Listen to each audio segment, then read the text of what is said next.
I welcome everybody in this fifth video of electrostatics of Maharashtra State Board syllabus for 12th standard. And in this video, we are going to talk about the electric potential energy of system of two or more number of charges.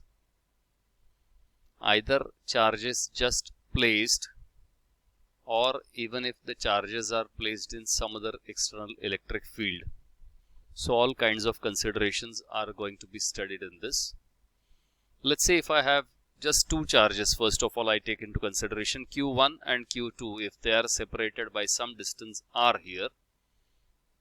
If I say Q1 is a charge and Q2 is another charge, and if they are separated by distance r, as you can see in this diagram, here you have Q1, here you have Q2, and they are placed or separated in air, then the potential energy of system of these two charges, because I find that this Q1 is placed in the electric potential of Q2 and vice versa, Q2 is placed in the electric potential of Q1, the electric potential energy is going to be equal to 1 upon 4 pi epsilon 0 into Q1 Q2 divided by R. The logic here is that it is actually equal to, if I say 1 by 4 pi epsilon 0, Q1 by R is the electric potential because of charge Q1 at distance R.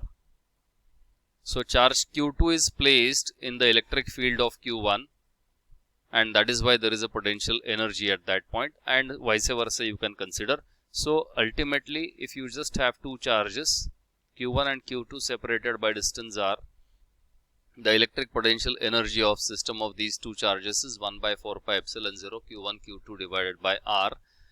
Whereas if I have three such charges as shown in this particular diagram here, Q1, Q2 and Q3, if they are having distances as R12, R23 and R13, then you have this 1 by 4 pi epsilon 0 term is common, and you are going to have the pairs are going to be taken, that Q1 Q2 divided by distance between them plus Q2 Q3 divided by distance between them plus Q1 Q3 divided by distance between those two charges. If you have n such multiple charges or the system consisting of n such charges, in that case I find that the electric potential energy of the system of all these charges is going to be equal to 1 by 4 pi epsilon 0 times of sigma of Qjk, where I consider Qjk is the pair of any two such charges, divided by Rjk is the distance between those two charges. Whereas if I now go for the next thing, that if I have a potential, if I have to calculate what is the potential energy of a single charge kept in an external electric field, if you have a charge Q kept in the external electric field where the electric potential at that particular point is something called V, then the electric potential energy of that at that particular point in the electric field is given by PE is equal to Q multiplied by the electric potential at that point. Whereas if I have two such charges Q1 and Q2 separated by distance R and they are placed in an external electric field V1 and V2 respectively, then we are going to have Q1 is kept at distance V1, that will have a potential energy Q1 V1. Q2 is kept at electric potential V2, so that will have electric potential energy Q2 V2.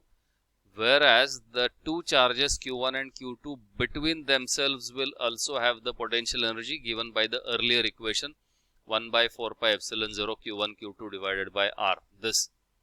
So we have three different types of energies that will be taken into consideration here, that the potential energy of system of such two charges Q1 and Q2 which are separated by distance R and also are separated in an external electric field, that's going to be Q1 V1 plus Q2 V2 plus this 1 by 4 pi epsilon 0 into Q1 Q2 divided by R, it should be, not R squared, okay, that is upon R. Well, that was what we have. Now we are going for a very important derivation here, that is to calculate the work done in rotating an electric dipole in an external electric field or the potential energy of an electric dipole in the external electric field. Usually, if you have a look at the diagram, and we also have studied it earlier in our 11th standard, that whenever you place an electric dipole in an external electric field, the tendency of the dipole is such that this charge plus Q will try to go in the direction of electric field, and this charge minus Q will try to move in the opposite direction of electric field, so that this electric dipole will have a torque acting on that, trying to keep this electric dipole aligned in the direction of external electric field. Now this torque is given by an equation, torque is equal to Pe sin theta, which we have studied earlier. Now let's go for this. As the diagram shows, we are considering an electric dipole AB, which is a standard electric dipole having pole strength as Q, electric dipole length as 2L, and its dipole moment given by P is equal to Q multiplied by 2L.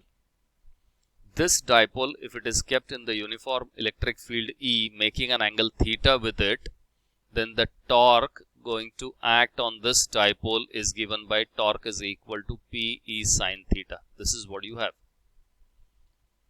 If you want to move this dipole against the electric field, you need to apply an equal and opposite torque, either to keep it in the equilibrium or even to just rotate in the external electric field.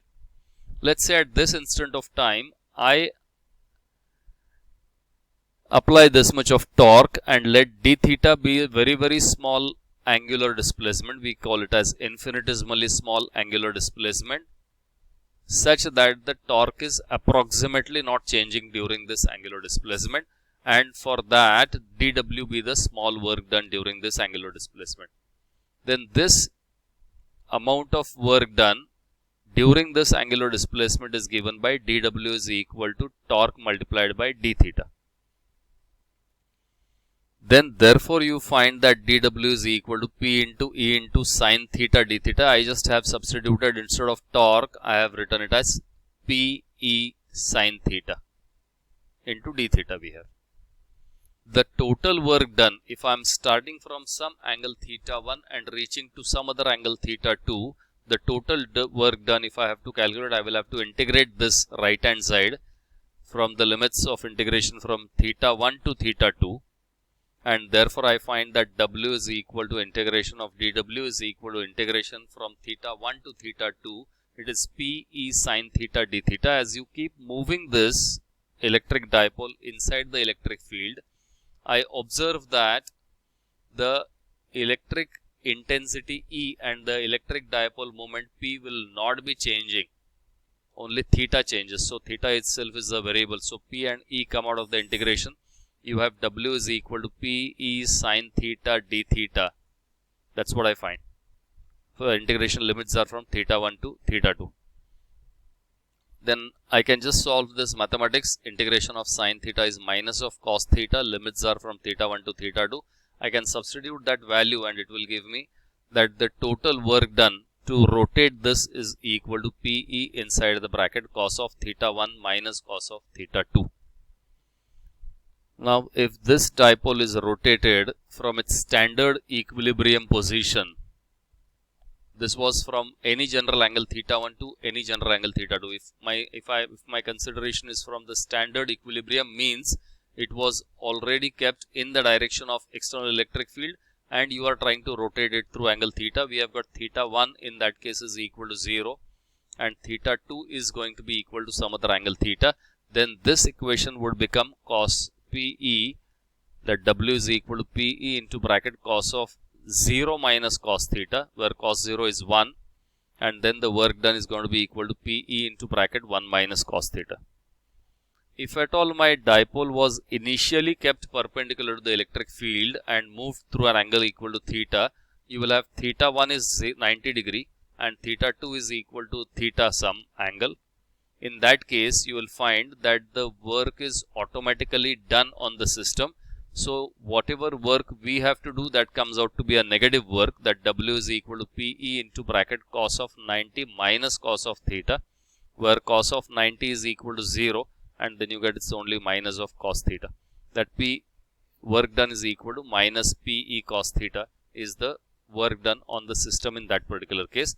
But the general expression is what we all have to keep in mind, that the work done to rotate an electric dipole kept in an external electric field is given by PE into bracket cos of theta 1 minus cos of theta 2. So that is the very important expression for how much is the work done to rotate an electric dipole in an external electric field. And we also have talked about its two cases. Hereafter we speak about capacitor and capacitance. If you talk about what is meant by capacity of a conductor, as we generally keep supplying charges to a conductor, what we observe is the charges, excess charges are always residing on its surface, and as you keep supplying charges to a conductor, its electric potential will keep on rising, which will happen up to a certain limit, and if you still continue to do that, the charges are either leaked through air, as the insulation property of air can also break, or even there may be a sparking produced in certain cases. Even it becomes risky for us to handle the capacitors. But within that range, you find that the charge supplied is directly proportional to your electric potential. Q is directly proportional to V, and therefore you get Q is equal to C multiplied by V, where C is the constant of proportionality, and we call that as the capacity of the conductor. This is called capacity of the conductor.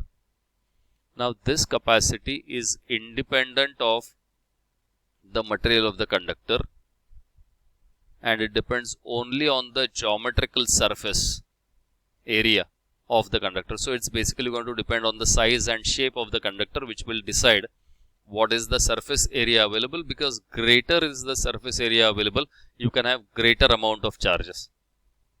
So that is the logic. So if I observe what is the equation for capacity, that C is equal to, I get it as Q upon V, or in you see differential terms, I can call it as dQ by dV. Now for a parallel plate capacitor, V is the potential difference. Whereas if you want to talk about the capacity of a capacitor, if you have such a particular capacitor, the capacity is equal to this charge Q that must be supplied, I can say, in order that this V increases by 1 volt. So in that equation, which we have written here at the top, in that itself I can see that C, the capacity is equal to 1 farad if charge supplied is equal to 1 coulomb and V is only equal to 1 volt. The potential difference just increases by 1 volt by even supplying the charge of 1 coulomb to the plate of conductor or capacitor. So I would say, or I would define, the capacity of a conductor is said to be 1 farad if the PD between its two plates rises only by 1 volt if the charge of 1 coulomb is supplied to each of the plate. Now standard unit or SI unit used for the capacity is coulomb per volt or farad, whereas this farad is a, you see, large unit of capacity, and that's why commonly used units are microfarad, which stands for 10 raised to minus 6 of a farad. Nanofarad we have 10 raised to minus 9 of a farad.